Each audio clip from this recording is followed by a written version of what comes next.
Izložbom Infrared Art, umjetnost demaskiranja, predstavili smo se ove veljače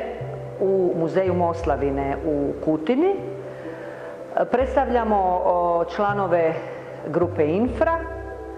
5 umjetnica ovaj put s pridruženom Janom Žiljak-Gršić, članicom Infra tima ili znanstvenog tima koji je zapravo i inaugurirao i osmislio te promovira ovu metodu diljem svijeta. Uz Janu,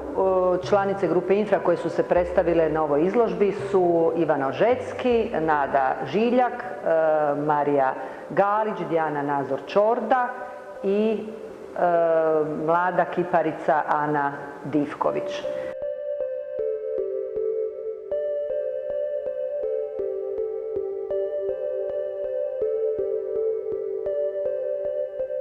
Izložba vrlo znakovita naziva,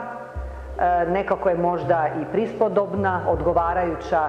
veljači i tom fenomenu maskiranja, odnosno potrebe čovjeka da navlači maske,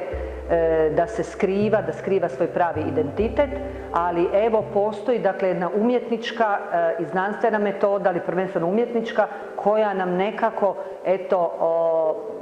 koja zapravo zadire u tu našu intimu i zapravo nas demaskira, odnosno potvrđuje tu istovremenu potrebu čovjeka za maskiranjem, ali za voajerizmom, za zavirivanjem, dakle u intimu drugih ljudi.